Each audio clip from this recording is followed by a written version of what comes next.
Liebe Zuschauerinnen, Dear viewers, dear listeners, we greet you to another chapter in our program series, The Rehabilitation of the Christ of God, Sons and Daughters of God, at the behest of God, together with the third basic power of God, the divine wisdom, rehabilitate the Christ of God.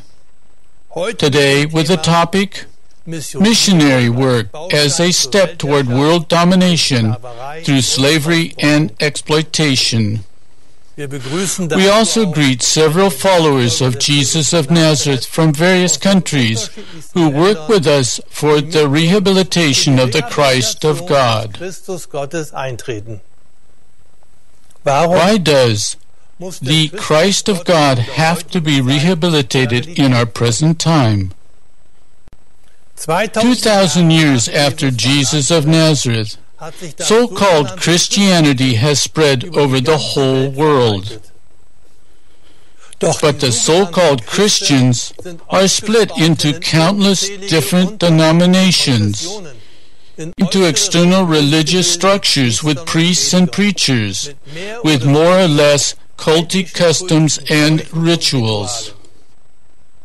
Jesus the Christ, however, never founded an external religion or church, nor did he install pastors or priests.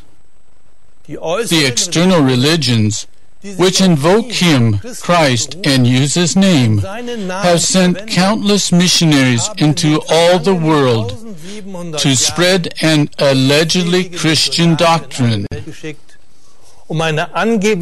Christliche Lehre zu verbreiten. Let us ask ourselves, did this make the world a better place? Jesus of Nazareth taught, "You will recognize them by their fruits." 2,000 years after Jesus of Nazareth, after the greatest prophet of God of all time, who brought us the heavenly teachings of the Sermon on the Mount, the world is living on the brink of the abyss as never before. Wars, terrorism and hatred, organized crime and economic hardship pervade many countries. Countless people are being deprived of their means of subsistence. The refugee misery is constantly increasing. Habitats for animals and plants are being destroyed, and the earth is facing an imminent climate collapse. A large part of all this goes back to the boundless violence and unbridled striving for profit of a civilization whose representatives largely call themselves Christian. For all this, his name was and is abused in part until today. That is why it is high time to rehabilitate Jesus the Christ, the Prince of Peace. Please understand us clearly. Our goal is not to dissuade you of your faith. Jesus the Christ is the free spirit. He taught freedom, and we are for freedom, in particular, the freedom of religion. Every person can freely choose his faith, but when the faith and the external practices connected with it do not agree with the original teaching, the message of love for God and neighbor brought by Jesus of Nazareth, then one should not call oneself Christian.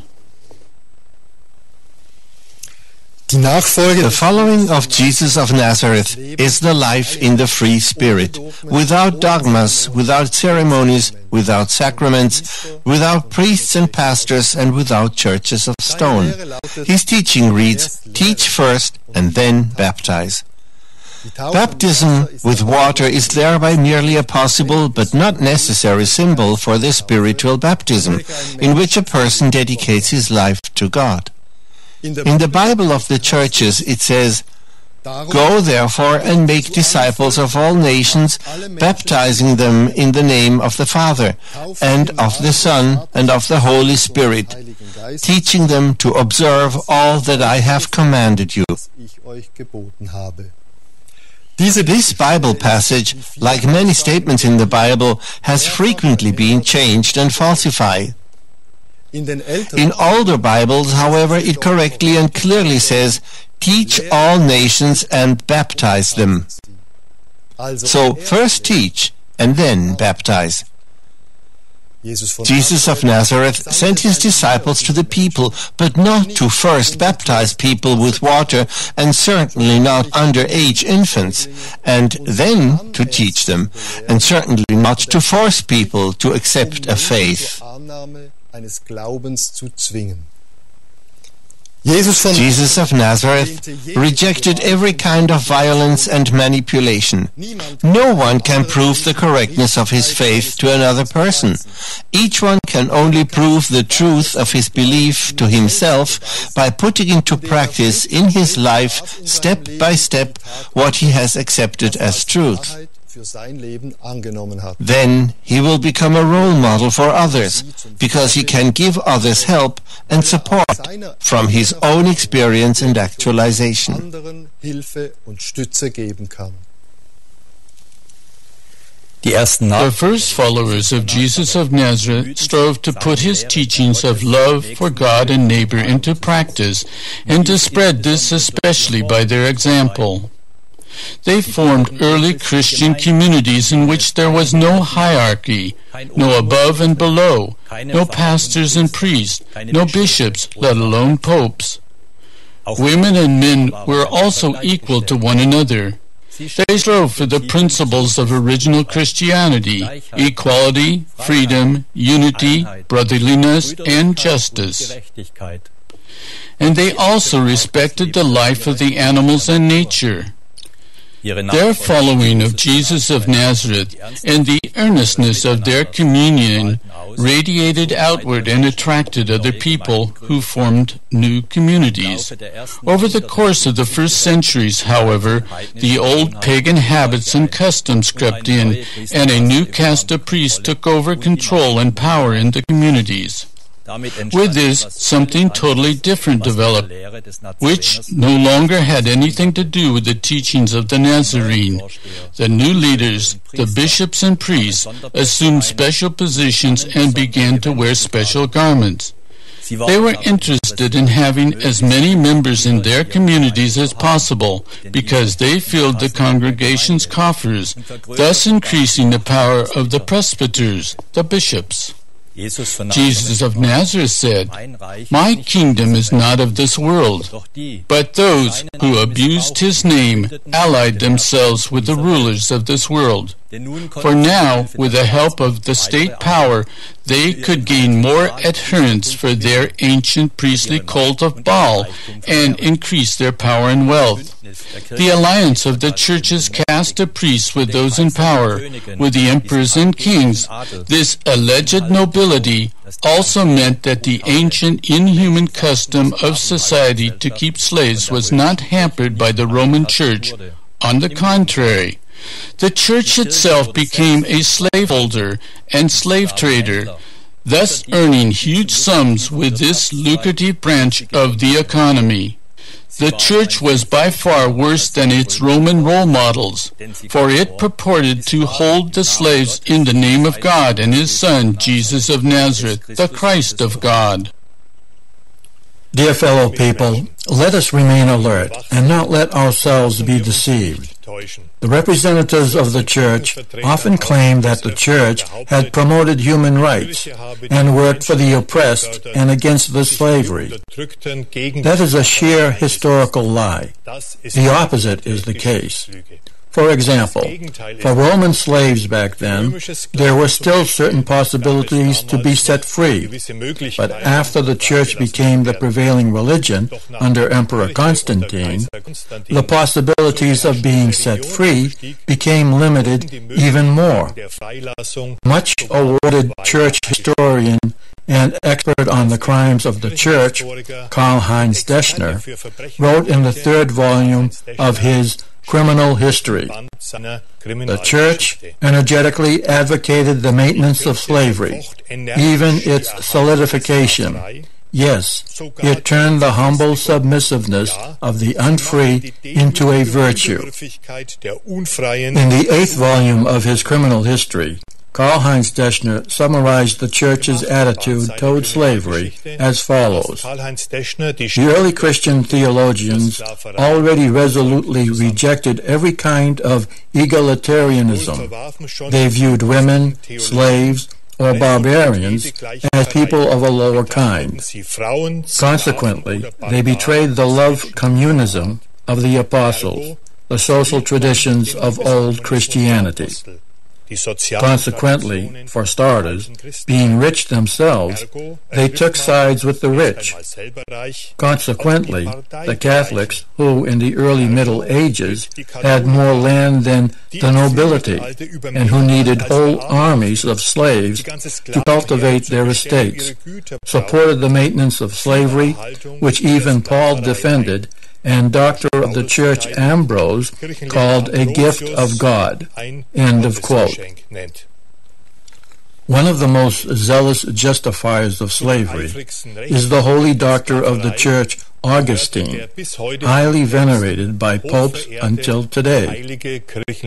Karl-Heinz Deschner writes, "For Augustine, the subordination of slaves is just as much a part of God-willed order as the subordination of the woman to the man." And this is what theologians do until today. What they support as unjust and inhuman structures and want to use for their purposes, they blame on God without further ado. Over the course of the history of the Church, they have abundantly made use of this strategy. Jesus of Nazareth brought the teaching of love for God and neighbor, of freedom, equality, unity, brotherliness. The doctor of the Church, Ambrose, taught the opposite. The canonized doctor of the Church, Augustine, taught the opposite, just like many others. As long as the Vatican Church doesn't dissociate itself from doctors of the Church like Ambrose and doesn't decanonize its alleged saints, Paul and Augustine, we can only conclude that, as before, the Church upholds an Ambrosian, Pauline, and Augustinian doctrine, and it should also call itself that, but in no case Christian. The justification of slavery by the Church is already explained by a simple circumstance.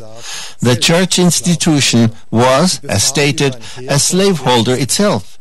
It was in command of an army of church slaves.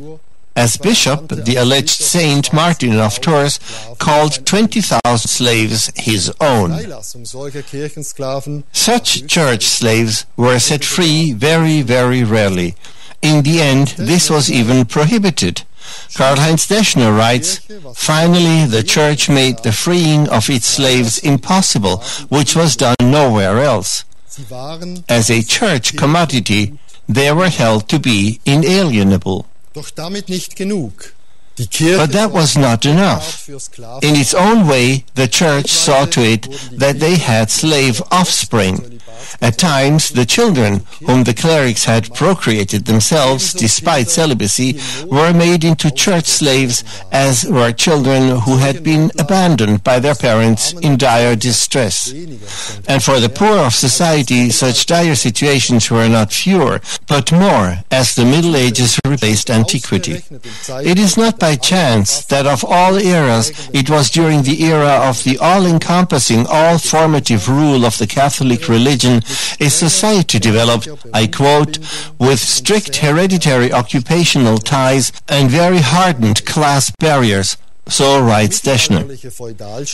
The medieval feudal state, with its exploitation and cruel oppression of the lower classes, with its growing gap between poor and rich, which, as we know, continues until today, was thus decisively shaped by the Church.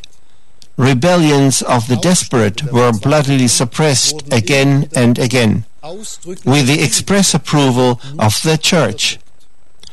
The Lutheran Church brought no improvement whatsoever.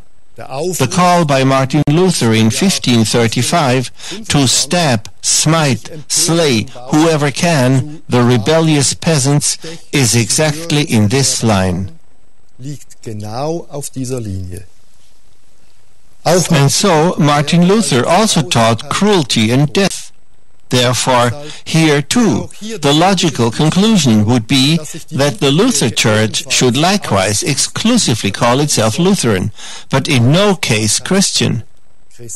For Jesus of Nazareth taught the love for God and neighbor. That the peasants invoked the gospel and the rights as free children of God was of no use, because the ruling classes, in alliance with the Church, have never given much credence to man's right to freedom. It was the Church's priestmen in particular who throughout the entire Middle Ages again and again incited those in power to conquer more regions, mostly under the pretext of allegedly bringing the right faith to the population of these regions, of course, that of the Church, and it was always with armed force. Thereby, it didn't matter whether these people were so-called pagans or whether they already knew Christianity, but possibly in a different form than the Catholic Church, the alleged one true Church. For example, in the 8th century, at the behest of the Pope, the English monk Winfrid, called Boniface, traveled with a military escort throughout what was then Germany in order to forcefully turn pagans as well as Arian Christians who also lived there into Catholics. Several decades later, it was then Charlemagne, supposedly the Great, who with the sword waged war against the tribe of Saxons, giving them the choice, baptism or death. With the same motto, German emperors and kings went against the Slavic tribes in Eastern Europe again and again, always with the priests following, with fire and sword, to bring the tormented people the alleged Christianity of Roman character. The popes in Rome fueled these campaigns of plunder and murder, sometimes by even calling for veritable crusades against the Slavic peoples. But what devastation is caused to a person's soul when he is first threatened and robbed, when he has to experience the death of a close relative, for instance, and then through threats or torture he is even forced to accept a religion formerly unknown to him? How could a person to whom such things have happened still believe in a God of love? Especially since the priests, the alleged men of God, also consistently terrified him with an alleged eternal hell, where he would land if he didn't fulfill their will right down to the last detail. All this took place for centuries under the abuse of the name of God and of His Son, of Jesus the Christ. Therefore, once more the clear conclusion: such a doctrine and such blasphemous deeds may be called Catholic or Lutheran. They have not the slightest thing to do with Jesus the Christ, the free Spirit. But the path of suffering, of disenfranchised and tortured people had not come to an end. By far. Europe was largely subjugated to the domination of an alleged Christianity when this also began to split into various external religions. But new continents had already come into focus: Africa, America, and Asia. A pope gave the starting signal for the conquest of the Americas. Only a few months after Columbus had reached America, in May 1493, Pope Alexander VI issued the bull Intercetera in Rome, In it, he wrote to the King and Queen of Spain. Among other works well-pleasing to the Divine Majesty, and cherished of our heart, this assuredly ranks highest, that in our times, especially the Catholic faith and the Christian religion, be exalted and be everywhere increased and spread, that the health of souls be cared for, and that barbarous nations be overthrown and brought to the faith itself. We have indeed learned that you, who for a long time had intended to seek out and discover certain islands and mainlands remote and unknown, and not hitherto discovered by others, to the end that you might bring to the worship of our Redeemer and the profession of the Catholic faith their residents and inhabitants. And in order that you may enter upon so great an undertaking, we give, grant, and assign to you and your heirs and successors forever all islands and mainlands found and to be found, discovered and to be discovered. End of quote. We have to bear in mind that Jesus of Nazareth never appointed a priest, to say nothing of a pope. But here a pope expressly invokes God and Christ when he gives a land that doesn't even belong to him and that he has never seen, to rulers of this world. And in addition, he urges them to subjugate the people that live there, that is, to make them Catholic by force. And that is what happened. Everywhere they went, the Spanish conquistadors erected a crucifix, and before the astonished natives read a document in the Spanish language, which, of course, no one but they understood. In it, the Church was presented as the ruler and superior of the whole world, and they were ordered to be obedient to their new lords.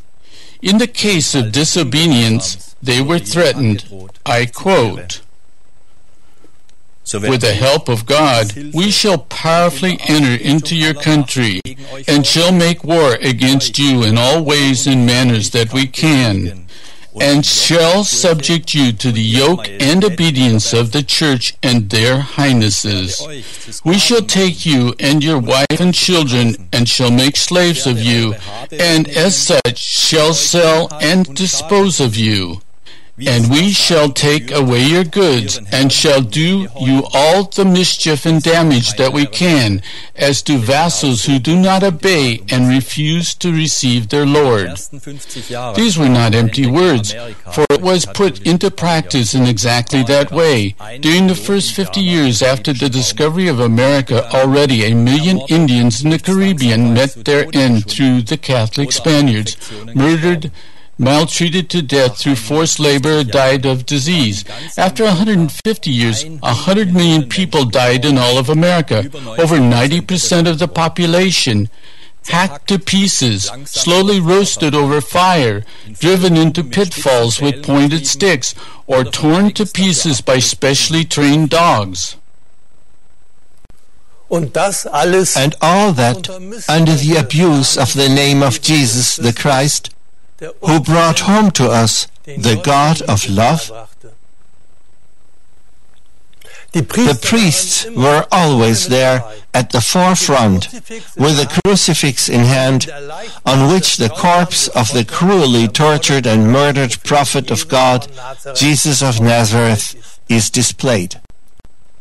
At decisive turning points of the expeditions of conquest, they personally gave the command, for example, in the year 1533 in Peru, when, according to eyewitness reports, on the plaza of Cajamarca, a Dominican priest approached the Inca chief Atahualpa, a crucifix in one hand, a Bible in the other.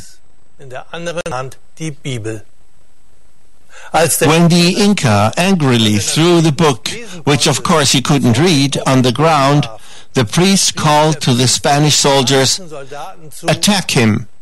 I give you absolution." And the slaughter began. murder and cruelty in the name of God. But what did this trigger in the Indians? The following has been passed down from Mexico. A chief was executed by the Spaniards. Before he was set on fire, he was asked whether he wanted to be baptized in order to at least go to heaven. He replied, asking whether Christians also went to heaven. This was affirmed. Immediately, and without further reflection, the cacique, the chief, replied that he didn't want to go there, but rather to hell, so that he would not have to see the same cruel people anymore, nor be anywhere they would be.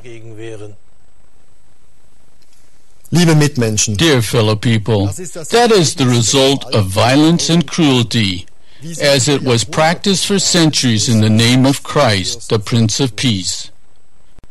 His good name was and is mocked and abused, at that millionfold.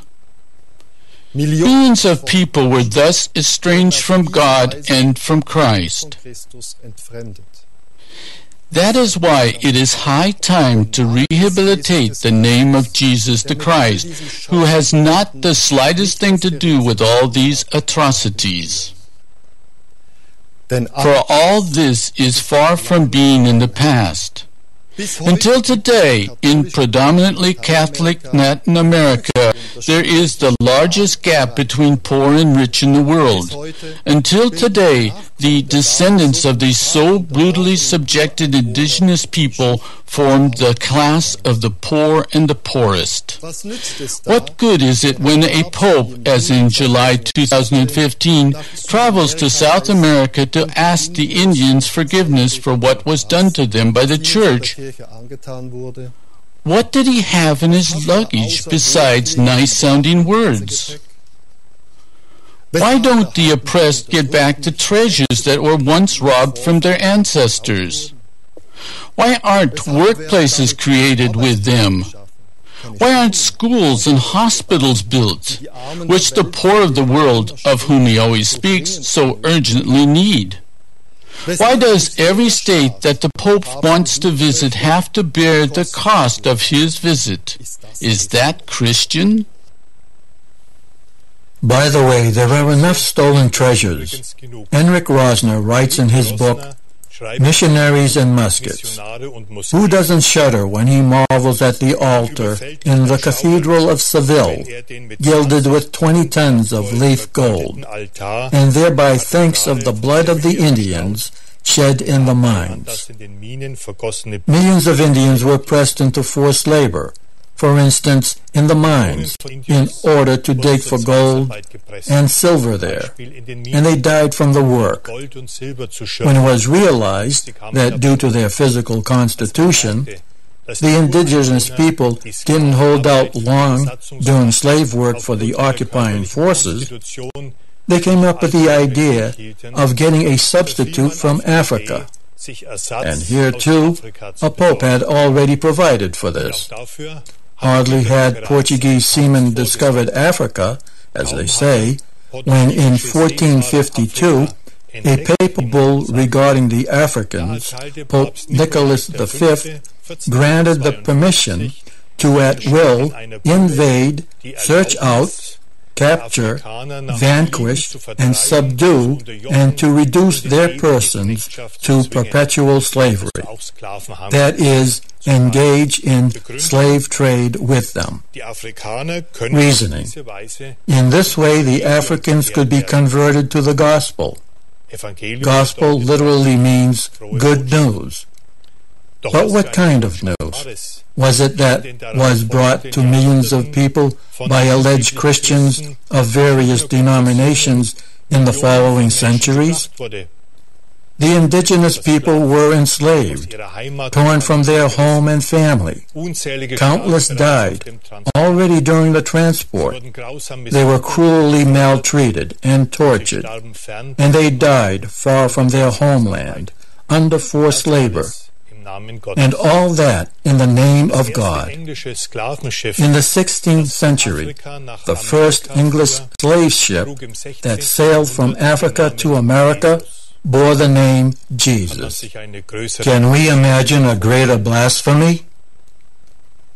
The church not only justified modern slavery, it also profited from it. Starting in 1495, Bishop Rodriguez de Fonseca of Seville was himself already as the contracting authority behind the sale of the Indians as slaves in Seville. In Haiti during the 17th century, the Jesuits operated 5 sugar refineries using slave labor. Most of the missionaries owned slaves who had to work on their estates. It's not surprising that in the 19th century the Roman Church was one of the last to forbid slavery. Karl-Heinz Deschner writes about this. It's known that from generation to generation the Catholica constantly imposed new bondage, and among all the large European cities, Papal Rome clung to slavery the longest. It's estimated that the total number of people kidnapped from Africa was 13 million. The German magazine Spiegel calls slavery the crime of the millennium. But what was it like for the people who were not kidnapped to distant countries? Were things really better for them? The soldiers from allegedly Christian countries who conquered the allegedly underdeveloped continents were always closely followed by so-called missionaries. And in their behavior patterns and attitudes, these were hardly different from the white colonial officials, landowners, or business people. On the contrary, they justified everything and often enough participated in the maltreatments and atrocities themselves. Anyone who called for moderation was mostly immediately neutralized or relocated. In his book, Crimes in the Name of Christ, Mission and Colonialism, the journalist Gerd von Paczensky describes with an abundance of details what the indigenous people in Africa, Latin America or Asia had to suffer over the centuries. They were forced to give up their cultural identity and to radically change their way of life. For example, they had to wear European clothing, even though this was not at all appropriate for the climate. On nearly every occasion they were beaten with whips, even in so-called religion classes, or subjected to torturous penalties. They were forcibly relocated and compelled to do forced labor. As a rule, missionaries also had their servants and house slaves. Established economic structures were destroyed. They were robbed of their land and nevertheless had to pay high fees. In Latin America, they had to build more churches than all the inhabitants could ever have filled. In part, their children were captured in order to expose them to a compulsory religious education. However, an education that went beyond the simplest basic terms was not planned, for no competition to the white elite should arise. Racial prejudices were also cultivated and spread by missionaries. Bitter words about this stemmed from Theodor Lessing, a German philosopher who was murdered by the Nazis in 1933. I quote, "One robs, steals, lies, plunders, but what does one call it? Colonizing, civilizing, spreading culture. One murders, assassinates, massacres, but calls it pastoral work, Christianity, service to an ideal. Thus, the ideals are merely the masks of man, the savage beast." And the just mentioned savage beast frequently called and calls himself Christian. What message have these alleged Christians spread in the world? In any case, it was not the message of the Prince of Peace, Jesus of Nazareth, but more like that of the God of the underworld. For what image of God has been conveyed to the people all over the world over the centuries and until today? A punishing, arbitrary God?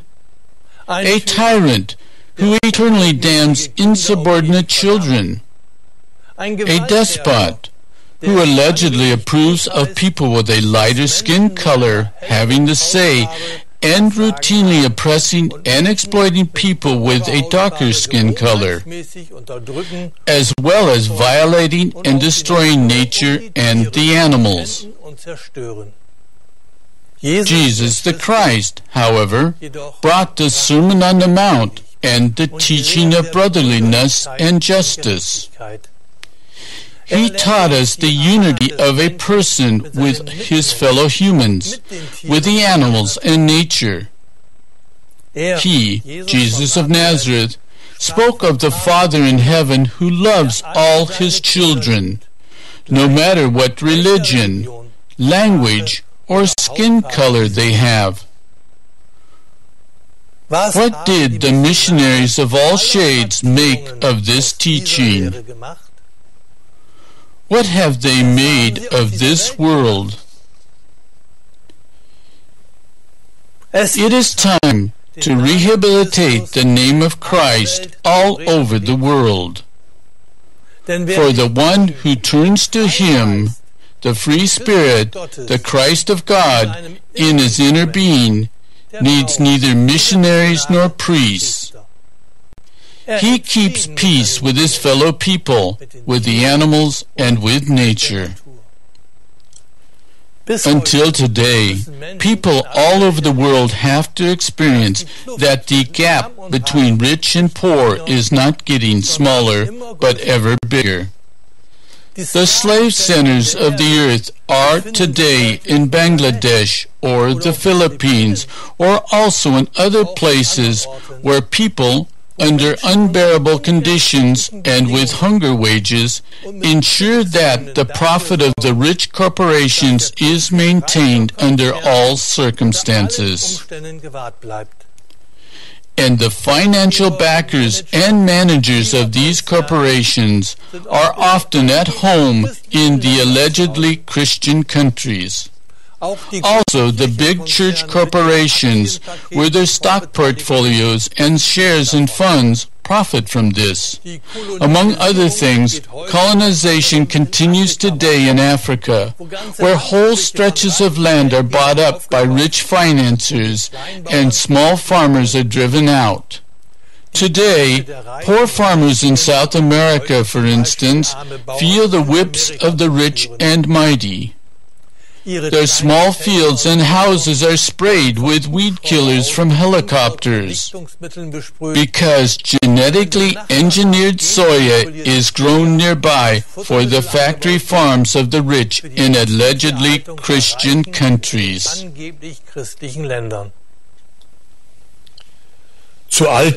We hear hardly anything about all this from the allegedly Holy Father in Rome. Instead, in 2015, the canonization of a Spanish missionary from the 18th century was prepared in the Vatican. But the descendants of the Indians in California protested.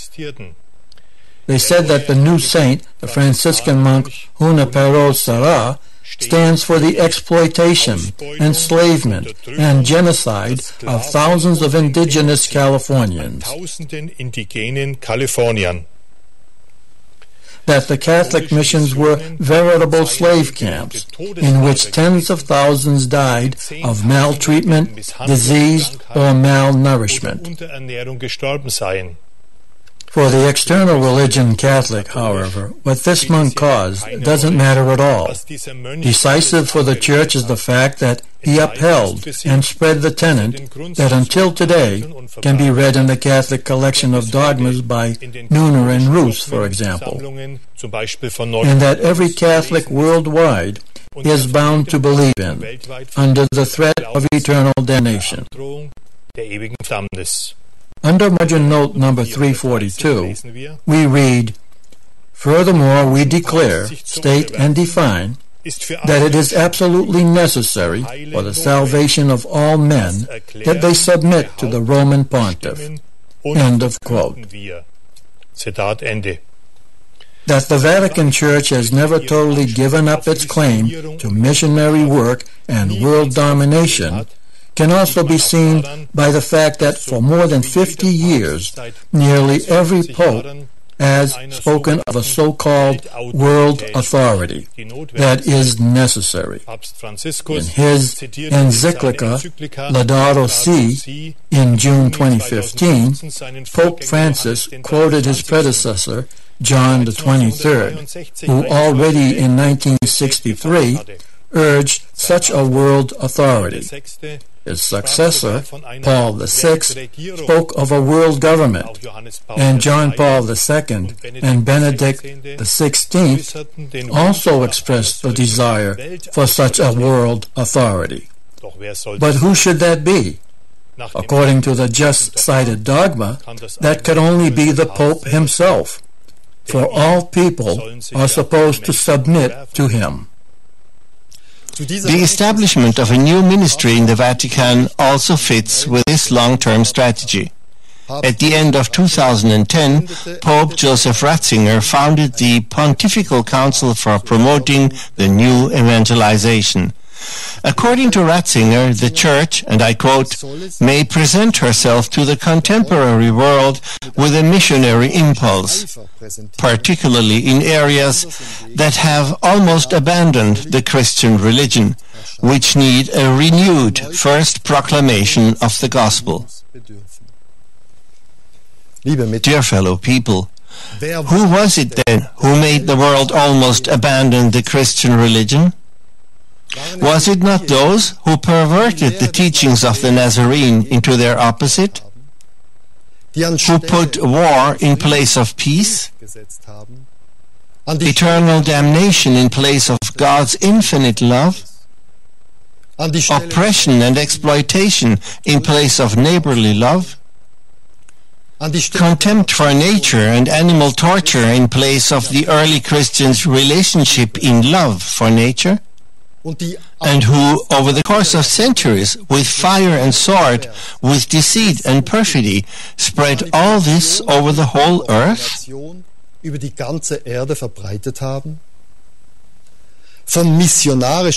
any case, the world has had enough of the missionary impulse of the external religions, Catholic and Lutheran. Jesus of Nazareth already saw through the true intentions of the missionary impulse or zeal of the caste of priests of his time when he said, "Woe to you, scribes and Pharisees, hypocrites! For you travel across sea and land to make a single proselyte, and when he becomes a proselyte, you make him twice as much a child of hell as yourselves."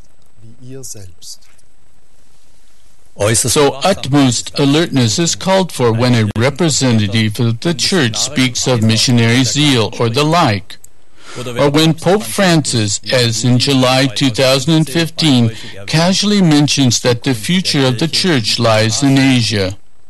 What this kind of missionary work or new evangelization actually means for the nations concerned can be seen in Germany, for instance. When Germany was reunited in 1990, both mainstream churches rushed to conclude the same contracts and concordances with the newly emerged eastern states that in the old German states already ensured them of annual payments of means for bishop salaries and the like. Politicians belonging to the church assisted them with great zeal. Thereby they could have hardly had in mind the welfare of the citizens entrusted to them. For in these eastern states, only a diminishing minority belonged at all to a church.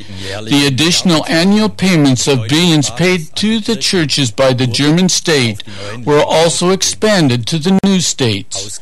Also expanded was a rule from the 1960s that is most beneficial to the churches, whereby church social facilities are strongly favored over state ones. Through this, the churches managed to gradually take into their own ecclesiastical administration more and more social facilities, such as state schools or hospitals, whereby, of course, the state has to continue to fully fund these facilities. So as not to lose their jobs, people then joined the church, in no way from conviction, but from economic need. So what is the new evangelization all about? Isn't it, as in the early days of the church, always ultimately about the largest possible number of paying sheep, as well as about sinecures and privileges at the cost of the taxpayers and at the cost of the needy in the country, meaning about power and money? All these wheelings and dealings, this injustice, this suffering, goes on the account of the caste of priests. Jesus the Christ has not the slightest thing to do with it. He said, "My kingdom is not of this world." His kingdom is a kingdom of the inner being and a kingdom of peace.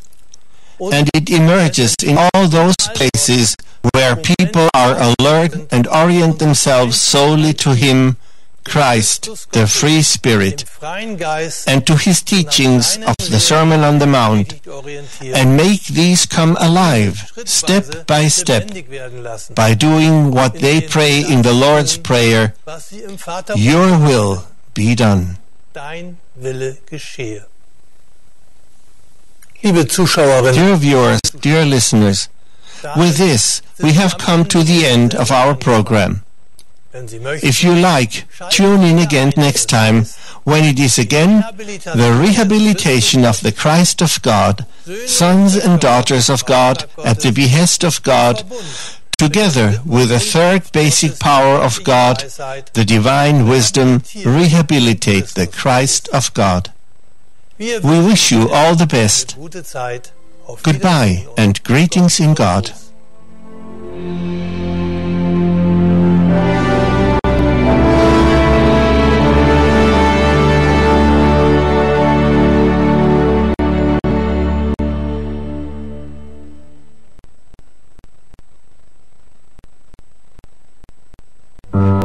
Who was Jesus of Nazareth? What was his childhood and youth like? This question is asked by people all over the world who want to learn the truth about the life of the greatest teacher of mankind.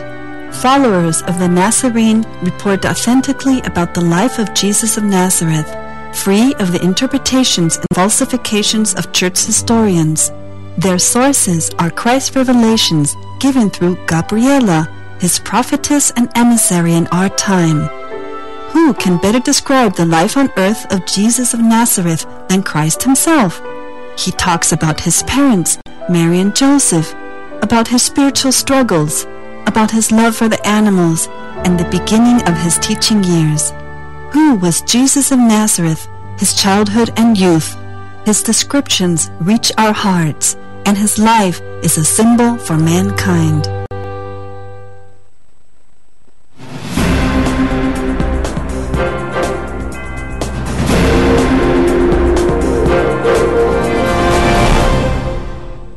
Liebe Zuschauerinnen, liebe Zuschauer. Dear viewers, dear listeners, in September of 2017, the canonized Pope John the 23rd was named the patron saint and intercessor for Italy's soldiers by the Vatican. The armed forces requested this, is what it says on the website katholisch.de. What function does the patron saint have when tanks, fighter jets, warships and the whole Italian army come into wartime deployment? Und was bedeutet solch ein Patronat praktisch? And what does such a patronage mean in practice? In the future, will the deceased Pope be called upon in prayer before military decisions? And in the future, Will perhaps a St. John's poster hang in every tank and on the bridge of warships? John the 23rd was also a military chaplain during the First World War and also served as a soldier in the Italian armed forces for 4 years, at times holding the rank of lieutenant. And in the Vatican official document with which in 2017 he was promoted to patron of the Italian military, it says that in 1963, in the midst of the Cold War, he admonished, and I quote, "Disputes between nations must be resolved by negotiation and agreement, and not by recourse to arms." With this, he developed a so-called theology of peace. According to the Katholisch DE, Pope Francis said in this connection, "The doctrine of a just war must be reconsidered. It is about a just peace." Those are nice words, but the Church doctrine of a just war will not thus become a different doctrine by the fact that a different formulation is chosen. In the current Catholic Catechism, it says under number 2309, summarized, "The strict conditions for legitimate defense by military force are the traditional elements enumerated in what is called the just war doctrine." End of quote. In this sense, the final declaration of the Second Vatican Council, convened by Pope John the 23rd and held from 1962 to 1965, was formally binding on the Church. There it says, "As long as the danger of war remains and there is no competent and sufficiently powerful authority at the international level, governments cannot be denied the right to legitimate defense once every means of peaceful settlement has been exhausted." End of quote. History has often enough demonstrated what the Vatican Church understood under the right to legitimate defense. The canonized doctor of the Church, Augustine, taught, and I quote, "It may be an unrighteous command on the part of the king while the soldier is innocent. How much more must the man be blameless who carries on war on the authority of God?" Thus the Church Father Augustine. However, the God whom Jesus of Nazareth brought home to us does not order any wars. What then does "on the authority of God" mean for the Church? According to the Catholic canon law of the Middle Ages, only the Pope could order a crusade, and the Pope in question is venerated until today as the alleged vicar of God. Already in the year 600, the canonized Pope Gregory the Great condoned a great violent course of action against so-called heretics and wars of conquest against pagan people to make possible or facilitate the Catholic mission there. And the also canonized doctor of the Church, Thomas of Aquinas, thought up under which circumstances fallen soldiers would be rewarded by the God of the Church institution. I quote, "If someone loses his life for the truth of the faith or to save the fatherland and to defend Christendom, he will receive a heavenly reward from God." With such an image of God, isn't it logical to make a pope the patron saint of an army whose soldiers also kill in case of war? Even though this fact is today clothed above all in the words legitimate defense, and where Pope Francis prefers to speak of just peace instead of the ecclesiastical doctrine of a just war.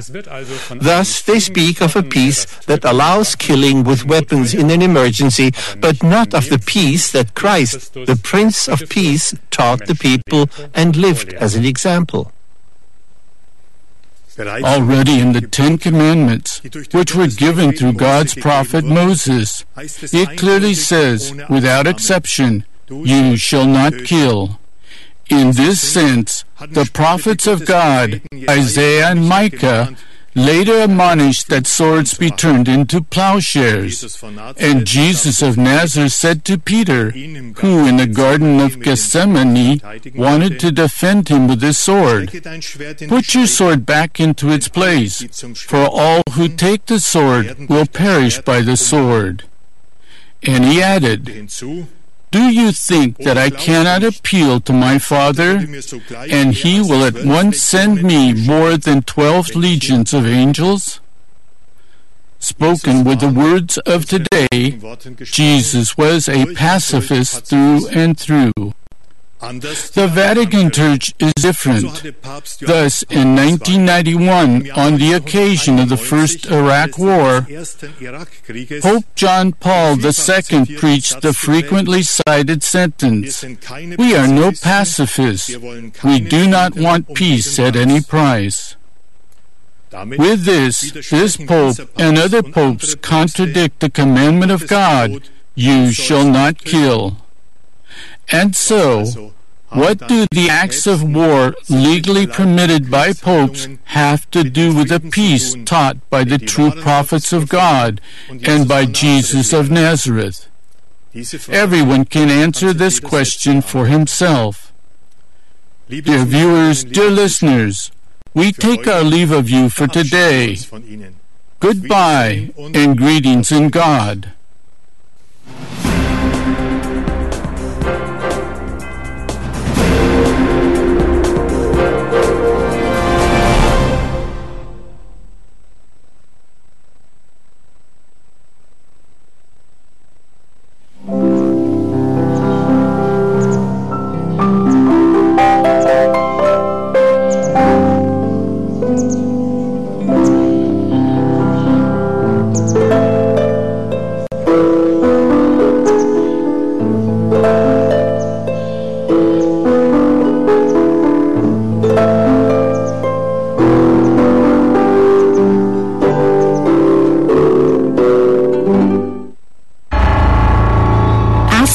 Horror. That sounds terrifying. However, it's not the words that are terrifying, but the real course of events described in this book. The lack of knowledge about the life of the soul after the body passes on is great. Gabriella, the prophetess and emissary of God in our time, describes in detail what really goes on in the beyond. For instance, how earthbound souls from the beyond can hack into people as into a computer and take their energy for themselves. Astral horror shows the unadorned truth, but it also shows that through his prophets, God our Heavenly Father has shown us the path to our eternal homeland over and over again.